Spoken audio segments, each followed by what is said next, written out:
Appareil photo en bandoulière. Djibril Omar, photographe depuis 2006, arpente l'avenue Charles de Gaulle chaque matin pour se rendre au studio Al Raïs pour imprimer ses photos. Pour lui, le métier de la photographie est devenu sa passion depuis son plus jeune âge. C'était 2004-2005,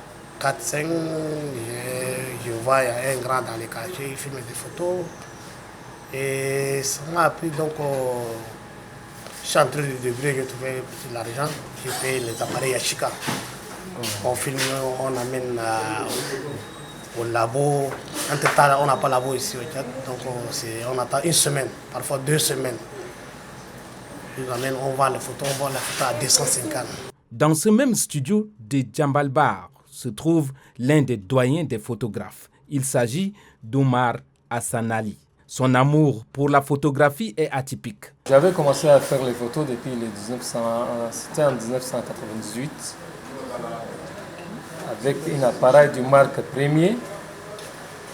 Et jusqu'à les années 92, j'ai cessé à filmer la photographie. J'ai commencé à coudre.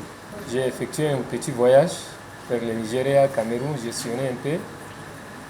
Et à mon retour, j'ai commencé directement à faire la photo aussi. Et Dieu merci, personne ne m'a appris à filmer et personne ne m'a donné aussi l'idée de faire la photographie. Avec l'arrivée des smartphones, le métier de la photographie est menacé, affirment la plupart des photographes rencontrés dans ce studio de la place. Internet nous bloque beaucoup d'activités. Et là, il y a certaines personnes qui ne sont pas même des photographes, ni des journalistes en ligne. Il y a des personnes comme ça qui viennent juste pour filmer avec leur téléphone parce que c'est mon parent, c'est là. Pour surmonter ces obstacles dus à l'arrivée des smartphones, les photographes comme Keda Tao, alias chasseur d'images, s'en sortent en développant des stratégies autour de son métier d'art, la photographie. Moi, je suis un photographe qu'on appelle souvent paparazzi ou le chasseur d'images. Donc, nous, dans chaque activité, nous venons vers l'activité et nous cherchons les personnes qui désirent se faire filmer, on les filme. Aux côtés des photographes, il y a les laborantins. Leur rôle est de traiter les images et de les imprimer.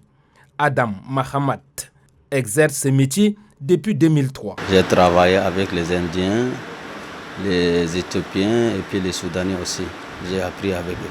En ce jour de la célébration de la Journée mondiale de la photographie, amateurs comme professionnels de cet art réfléchissent également sur leur métier qui est en danger. Chacun essaie de faire parler son génie créateur pour attirer plus de clients. Car ne dit-on pas que la vie de chaque jour est une lutte de chaque heure?